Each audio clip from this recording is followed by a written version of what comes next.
Oke, Assalamualaikum warahmatullahi wabarakatuh. Hari ini saya akan memberikan materi yaitu dasar K3 ya teman-teman semuanya. Oke, dasar K3 menurut Undang-Undang Nomor 1 Tahun 1970 itu tentang keselamatan kerja ya teman-teman semuanya. Peran K3 yaitu yang pertama, setiap tenaga kerja berhak mendapat perlindungan atas keselamatannya dalam melakukan pekerjaan untuk kesejahteraan hidup dan meningkatkan produksi serta produktivitas nasional. Yang kedua, setiap orang yang berbeda di tempat kerja perlu terjamin keselamatannya.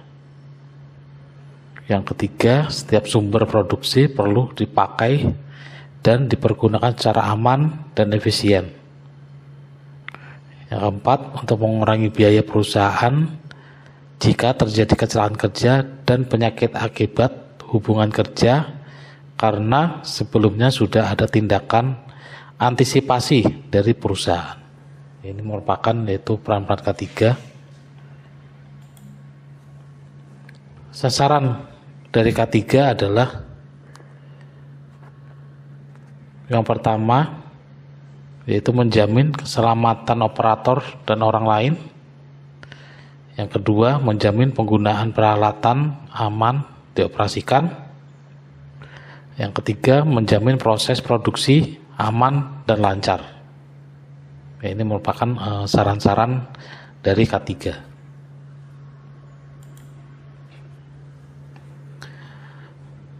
Di undang-undang yaitu pasal 1 ayat 1 yaitu pengertian tempat kerja yaitu tiap ruangan, lapangan tertutup atau terbuka, bergerak atau tetap di mana tenaga kerja bekerja atau yang sering dimasukkan tenaga kerja untuk keperluan suatu usaha dan di mana terdapat sumber bahaya ya teman-teman semuanya.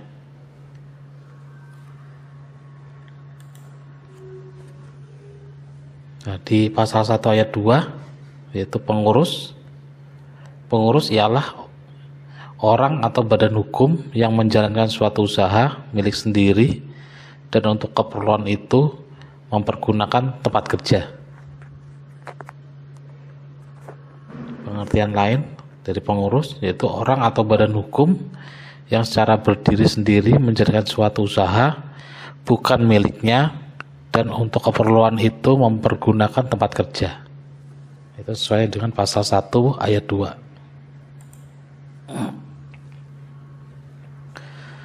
Sesuai dengan pasal 3 ayat 1, syarat-syarat keselamatan kerja yang pertama yaitu mencegah dan mengurangi kecelakaan. Yang kedua, mencegah, mengurangi dan memadamkan kebakaran. Yang ketiga, mencegah dan mengurangi bahaya peledakan. Yang keempat, memberi kesempatan atau menyelamatkan diri pada waktu kebakaran atau kejadian-kejadian lain yang berbahaya.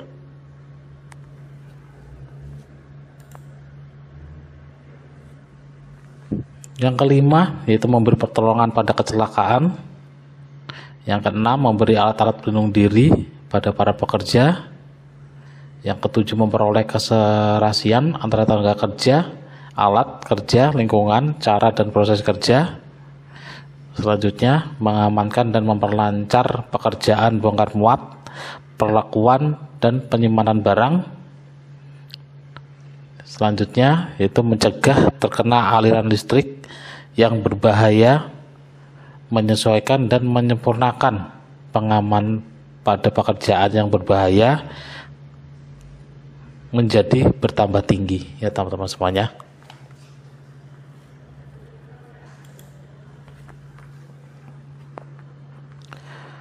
Pasal 8 ayat 1 di sini menyebutkan yaitu pengurus wajib memeriksakan kesehatan badan, kondisi mental dan kemampuan fisik dari tenaga kerja yang akan diterimanya maupun akan dipindahkan sesuai dengan sifat-sifat pekerjaan yang diberikan kepadanya. Nah, ini dari pasal 8 ayat 1.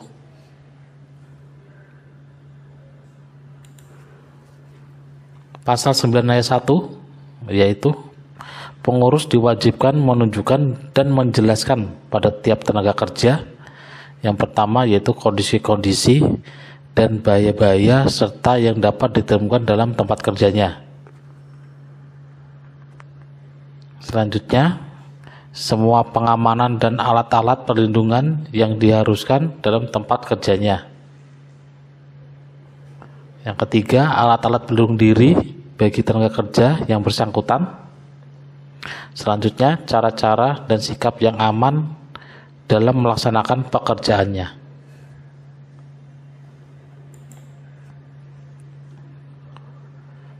Pasal 12, kewajiban dan atau hak tenaga kerja.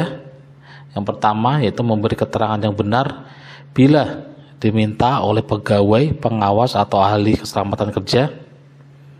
Yang kedua, memakai alat-alat pelindung diri atau APD yang diwajibkan. Yang ketiga, memenuhi dan mentaati semua syarat-syarat keselamatan dan kesehatan yang diwajibkan.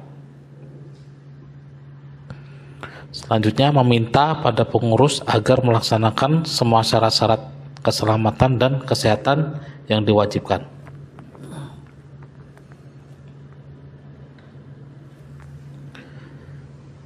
Pasal 13 menyebutkan yaitu barang siapa yang akan memasuki suatu tempat kerja diwajibkan mentaati semua petunjuk keselamatan kerja dan memakai alat-alat pelindungan diri yang diwajibkan. Pasal 14 secara tertulis menempatkan dalam tempat kerja yang dipimpinnya semua syarat keselamatan kerja yang diwajibkan. Yang kedua, memasang dalam tempat kerja yang dipimpinnya semua gambar keselamatan kerja yang diwajibkan dan semua bahan pembinaan lainnya pada tempat-tempat yang mudah dilihat dan terbaca secara petunjuk pegawai pengawas atau ahli keselamatan kerja.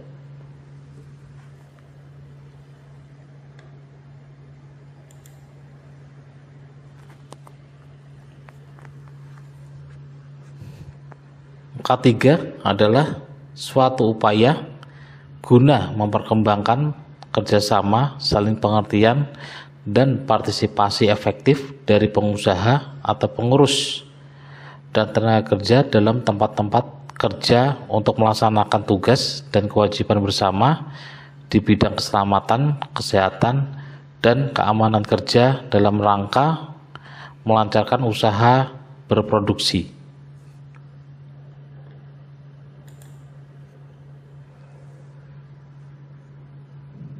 Pelaksanaan K3LH melalui ini diharapkan tercipta tempat kerja yang aman, sehat, bebas dari pencemaran lingkungan, sehingga dapat mengurangi atau terbebas dari kecelakaan kerja dan penyakit akibat kerja. Jadi pelaksanaan K3 dapat meningkatkan efisiensi dan produktivitas kerja.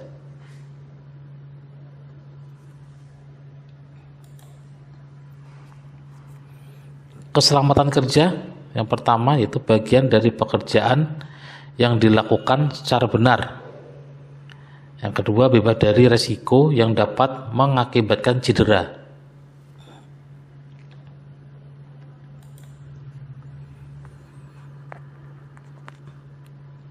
Pengertian kesehatan yaitu suatu tingkat atau derajat kondisi, keadaan fisik dan psikologi dari seorang individu.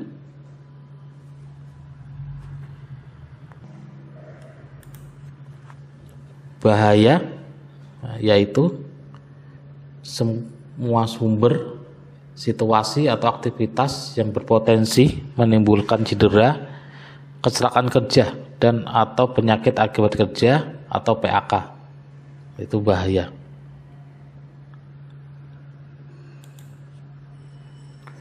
Pengertian risiko yaitu potensi kerugian yang bisa diakibatkan apabila berkontak dengan suatu bahaya ataupun terhadap kegagalan suatu fungsi, alat atau material ya teman-teman semuanya.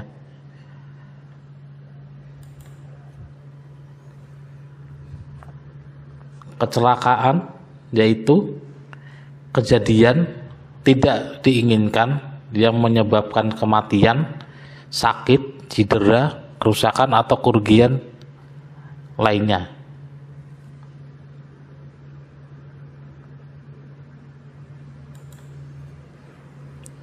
Yang dimaksud dengan eksiden yaitu kejadian yang dapat menimbulkan kecelakaan atau memiliki potensi mengarah kepada suatu kecelakaan, termasuk near-miss accident ya teman-teman semuanya.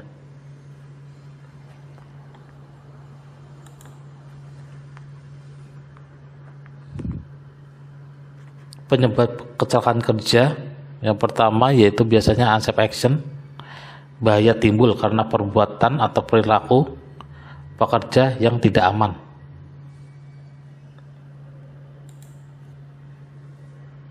Yang kedua, penyebab kecelakaan kerja yaitu unsafe condition, yaitu bahaya yang timbul disebabkan oleh kondisi lingkungan kerja, kondisi mesin, dan lain-lain.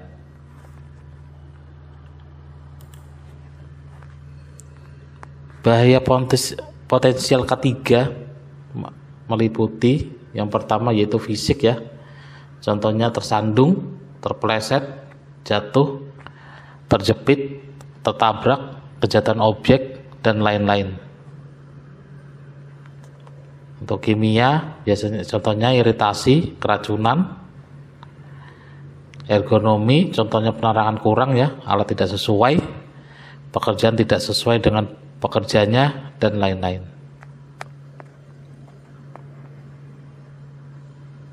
Faktor biologis biasanya terdapat contohnya virus, jamur, atau penyakit yang menular ya teman-teman semuanya. Dan untuk psikologi biasanya yaitu stres, kekerasan, dan biasa obat-obat terlarang, itu termasuk dengan faktor psikologi seperti itu. Nah, ini contoh rasio kecelakaan kerja. Biasanya kita bisa sebut dengan piramid ya teman-teman semuanya. Biasanya kalau dari bawah ya, kecelakaan tanpa cedera itu biasanya 60, kerusakan properti bisa sampai angka 30 ya teman-teman semuanya. Cedera yang dilaporkan tapi tidak serius 10 ya, biasanya untuk serius atau catat atau fatality itu baru 1 ya teman-teman semuanya.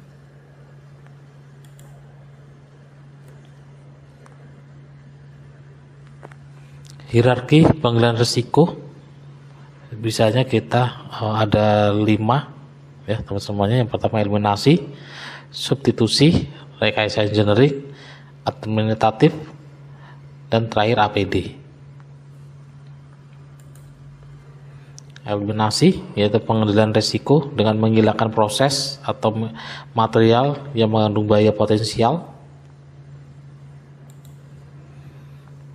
Substitusi yaitu pengendalian risiko dengan mengganti alat atau material yang memiliki bahaya potensial yang lebih relatif atau lebih rendah ya teman-teman semuanya. Rekayasa engineering yaitu pengendalian risiko dengan mengubah lingkungan kerja atau proses untuk melindungi pekerja, contohnya perlindungan mesin, interlock, dan alat bantu mekanis seperti itu. Pengendalian ADM yaitu pengendalian risiko dengan merubah cara kerja, contohnya pembatasan akses masuk daerah berbahaya, sistem izin kerja, pembuatan prosedur atau IK, yang terakhir training atau informasi ya. Dan terakhir APD ya teman-teman semuanya. APD disesuaikan dengan potensi paparan yang diterima oleh pekerja dari potensi-potensi bahaya yang diterima.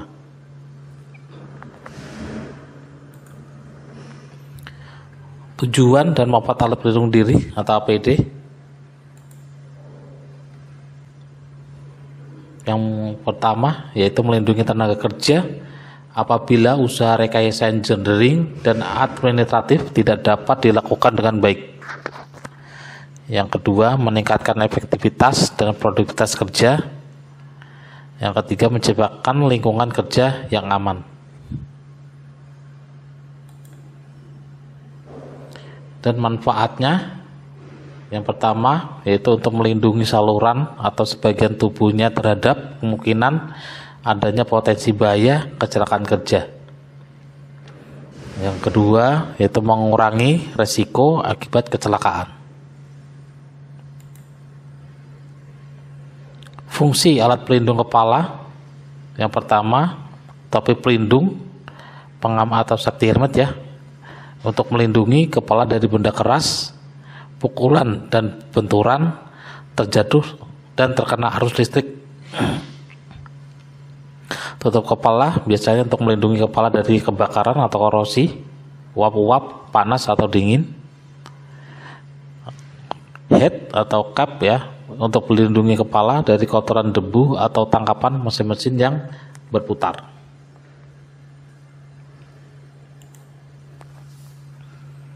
Selanjutnya yaitu alat pelindung muka dan mata ya.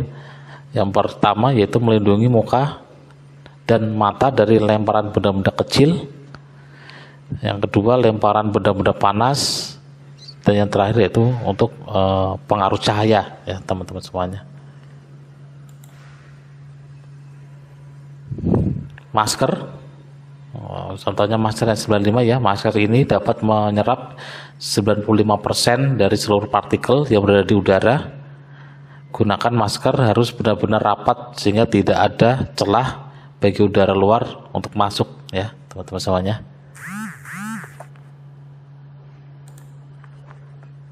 Sarung tangan ya.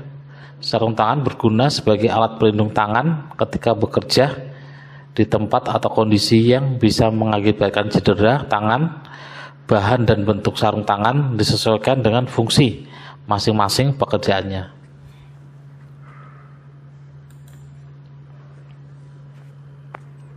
Air plug atau air map ya. Air plug itu untuk memperkecil suara yang keras yang sekiranya dapat mengakibatkan kerusakan pada telinga kita di luar ruangan maupun di dalam ruangan atau di dalam pabrik ya teman-teman semuanya. Oke, mungkin cukup itu aja yang dapat saya sampaikan. Semoga bermanfaat buat teman-teman semuanya. Dan jangan lupa subscribe dan like video ini agar tidak ketinggalan dengan video-video selanjutnya. Assalamualaikum warahmatullahi wabarakatuh.